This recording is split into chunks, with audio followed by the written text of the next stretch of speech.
मुजफ्फरनगर में आम नागरिकों को आपात स्थिति के लिए तैयार करने के उद्देश्य से डीएवी इंटर कॉलेज मैदान में ब्लैकआउट मॉक ड्रिल का आयोजन किया गया। नागरिक सुरक्षा, पुलिस, फायर ब्रिगेड और स्वास्थ्य विभाग की मौजूदगी में यह अभ्यास किया गया, जिसमें सायरन बजते ही पूरे इलाके में ब्लैकआउट कर दिया गया। अधिकारियों ने बताया कि ब्लैकआउट का मकसद दुश्मन को किसी भी तरह की लोकेशन की जानकारी न मिलने देना है। इस दौरान हवाई हमले और आग लगने की स्थिति में रेस्क्यू ऑपरेशन का भी लाइव प्रदर्शन किया गया। जिलाधिकारी उमेश कुमार मिश्रा ने नागरिकों से अपील की कि आपात स्थिति में घबराने के बजाय संयम बनाए रखें, अनावश्यक लाइट बंद रखें और प्रशासन के निर्देशों का पालन करें। जैसा कि आप लोग पहले से अवगत हैं कि हम लोगों ने आज 6 बजे से 10 मिनट का ब्लैकआउट किए थे।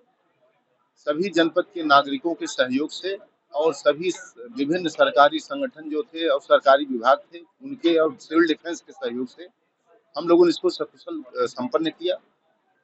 ऐसी विपरीत परिस्थितियों में जो समस्याएं आ सकती है उनको क्रिएट किया गया और उनका समाधान करके उनका क्या क्या कैसे डिस्पोजल हम लोग कर सकते हैं उसका मार्गदर्शन किया गया। सभी ने सहयोग किया। उद्देश्य मात्र यही है कि भविष्य में इस प्रकार की कोई परिस्थिति, कोई संकट पैदा होता है तो सभी नागरिकों के सहयोग से, सभी विभागीय अधिकारियों, कर्मचारियों के सहयोग से हम लोग उसको तत्काल उसका समाधान कर पाए और उस पर मिनिमम हानि हो, जन हानि न हो, कोई किसी प्रकार विपरीत परिस्थिति न हो, इसके लिए हम लोगों जनपद मुजफ्फरनगर के आईटीआई सभागार में उत्तर प्रदेश स्थापना दिवस के अवसर पर भव्य कार्यक्रम का आयोजन किया गया। कार्यक्रम का शुभारंभ राज्य मंत्री कपिल देव अग्रवाल ने जनप्रतिनिधियों के साथ दीप प्रज्वलन कर किया। इस दौरान उन्होंने प्रदर्शनी का अवलोकन करते हुए कहा कि प्रधानमंत्री नरेंद्र मोदी और मुख्यमंत्री योगी आदित्यनाथ के नेतृत्व में उत्तर प्रदेश विकास, सुशासन और सुरक्षा के पथ पर निरंतर आगे बढ़ रहा है। कार्यक्रम में बड़ी संख्या में जनप्रतिनिधि, प्रशासनिक अधिकारी, युवा और छात्र छात्राएं मौजूद रहे। स्कूली छात्राओं ने गणेश वंदना के साथ कार्यक्रम की शुरुआत की, जिससे पूरे आयोजन में सांस्कृतिक और उत्सव का माहौल देखने को मिला। आज देखिए, बहुत ही सौभाग्य का दिन है हम सबके लिए, पूरे उत्तर प्रदेश के लिए, कि उत्तर प्रदेश स्थापना दिवस आज का है। 24 जनवरी 1950 को उत्तर प्रदेश का गठन हुआ, स्थापना हुई। और महत्वपूर्ण बात यह है कि आदरणीय मुख्यमंत्री योगी आदित्यनाथ जी ने सरकार में आने के बाद मई 2017 में इस दिवस को मनाने की घोषणा की। पूर्व में ये कार्यक्रम नहीं होते थे। यानी उत्तर प्रदेश कैसे विकसित उत्तर प्रदेश बना, कैसे विकसित भारत की कल्पना हम करते हैं, क्या क्या योजनाएं प्रदेश के अंदर लागू हुई आदरणीय मुख्यमंत्री योगी आदित्यनाथ जी के संकल्प से और आदरणीय प्रधानमंत्री नरेंद्र मोदी का एक स्नेह आशीर्वाद, उनका मार्गदर्शन। उत्तर प्रदेश आज हिंदुस्तान के अग्रणी प्रदेशों में से है। जीडीपी लगातार हमारी बढ़ी है, विकास की योजनाएं लगातार द्रुत गति से आगे बढ़ रही है। एक शानदार इंफ्रास्ट्रक्चर, सड़कों का जाल, रेलवे की कनेक्टिविटी, हर घर नल से जल, 24 घंटे बिजली, 18 घंटे बिजली, किसानों को उनका ऋण का मोचन, उसके अलावा किसानों को उनकी आय का उचित मूल्य, गन्ने का 100% भुगतान, उसके अलावा किसानों को नल से निःशुल्क बिजली, महिलाओं के लिए बहुत सारी क्रांतिकारी योजनाएं, चाहे शौचालय हो, चाहे पक्के मकान हो, चाहे उनका आयुष्मान कार्ड हो, चाहे उनको राशन का वितरण हो। युवाओं को 9 वर्ष के अंदर 9 लाख नौकरियां बिना एक पैसे के भ्रष्टाचार के, इस प्रकार की नौकरियां। बेटियों के लिए, महिलाओं के लिए एससी के अंदर भर्ती, पुलिस में भर्ती, उनका 20% आरक्षण। यानी प्रत्येक क्षेत्र के अंदर सबको आत्मनिर्भर करने का काम आदरणीय मुख्यमंत्री के नेतृत्व में होने का काम हुआ। हमारा विभाग व्यवसाय शिक्षा कौशल विकास, उसके द्वारा भी युवाओं को प्रशिक्षण करके उनको नौकरी देने का, प्रशिक्षित करने का, उनको एंटरप्रेन्योर बनाने का लगातार काम हो रहा है।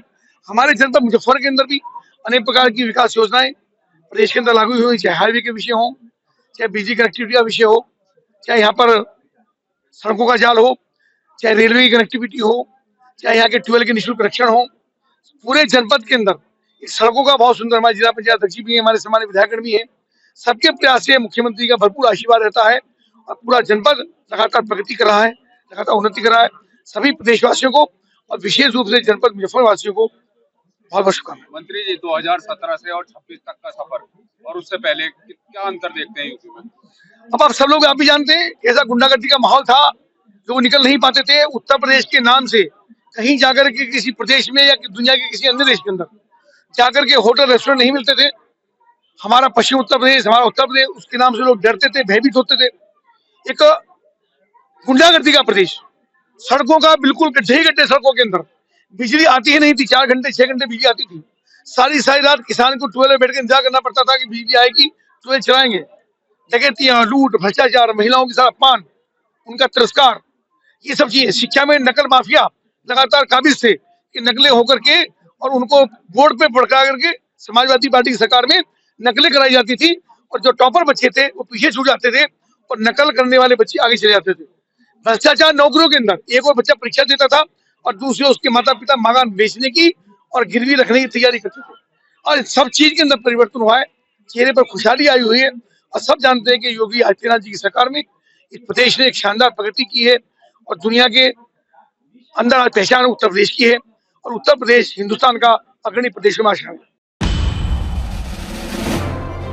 जनपद मुजफ्फरनगर के प्रेम मंदिर में आज भव्य कलश यात्रा का आयोजन किया गया, जिसमें बड़ी संख्या में महिलाओं ने श्रद्धा और उत्साह के साथ भाग लिया। महिलाओं ने सिर पर कलश रखकर मुख्य मार्ग से होते हुए मंदिर परिसर तक यात्रा निकाली। मंदिर पहुंचने के बाद सभी कलशों की विधिवत स्थापना की गई और पूजा अर्चना की शुरुआत हुई। आयोजकों ने बताया कि कलश यात्रा के उपरांत हवन और पूजन का आयोजन किया जाएगा। वहीं आने वाले दिनों में विशाल भंडारे और मूर्तियों के वर्णन के साथ मंदिर की प्राण प्रतिष्ठा भी की जाएगी। इस धार्मिक आयोजन से पूरे क्षेत्र में भक्तिमय माहौल देखने को मिला। मेरा नाम डॉक्टर अंकुर शर्मा। आज अभी प्राण प्रतिष्ठा नहीं है, आज पहला दिन है पूजा का, जिसमें हमने कलश यात्रा करी है। 100 सौभाग्यशाली स्त्रियों ने कलश लेकर पास के शिवालय से जल उठाकर यहाँ पे मंदिर में लेकर आए। इसके बाद मंदिर के जो आचार्य जी हैं, पंडित जी हैं, वो विधिवत कार्यक्रम अपना करेंगे और अपनी पूजा को स्टार्ट करेंगे। कलश यात्रा प्रेम का मंदिर कृष्णा विहार कुकड़ा से स्टार्ट होकर शिवालय कुकड़ा तक गई है। वहां से शुभ जल लेकर उन्होंने अपना जल लेकर अपने मंदिर में लेकर आए और उसके बाद अपना कार्यक्रम शुरू होता है। राधे राधे सभी को। इशिता शर्मा जी। ये शिवालय से और प्रेम का मंदिर तक 101 महिलाओं ने, सौभाग्यशाली महिलाओं ने इसने पार्ट लिया है सबने, और अच्छी तरह सबसे बैंड बाजे के साथ पूरे उत्साह के साथ सभी ने इसमें भाग लिया है। जी बहुत बहुत बहुत अच्छा भाव रहा है सबका, प्रसन्नता पूर्वक। जी आज मंदिर में अभी तो कलश यात्रा का समापन हुआ है और इसके बाद अभी 3-4 घंटे की स्टार्टिंग की जो पूजा होती है वो पंडित जी करवाएंगे सब लोग के साथ बैठ के। बहुत खुशी है आज, तो परिवार को आशीर्वाद है मेरी तरफ से, धन्यवाद। इन्होंने बहुत मेहनत करी है भाई। डॉक्टर राकेश कुमार गौड़, लगभग 200-300 महिलाएं होंगी। इसके जो कुकड़े की जो नई बस्ती है उसमें को होते हुए कुकड़ा गांव में ईमान मंदिर है एक, उसमें से होते हुए कलश यात्रा मंदिर में आई।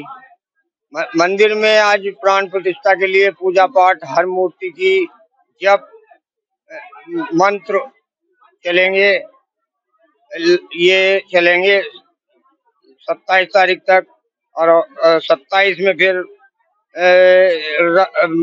नगर भ्रमण यात्रा निकलेगी। महाराज जी भी उसमें प्रेम मंदिर से आ रहे हैं, लगभग उनके साथ 100 उनके भक्त जन भी साथ में हैं।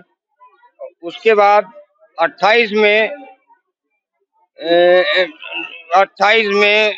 जो है वो भंडारा प्राण प्रतिष्ठा होगी।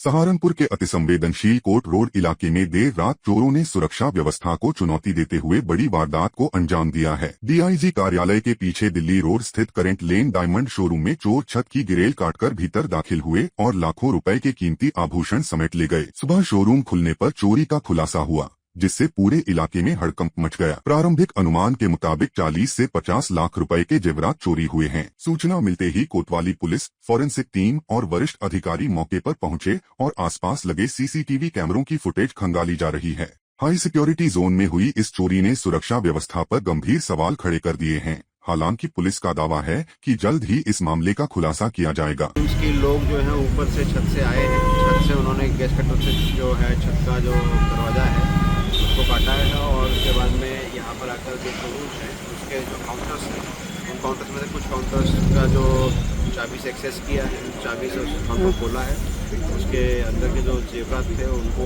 उन्होंने चोरी किया है और वो छत के रास्ते से ही वापस ऊपर चले गए। इसमें कुछ लीड्स मिली हैं। अभी मौके पर जो है मैंने और डीआई साहब ने दोनों ने घटनास्थल का मुआयना किया है।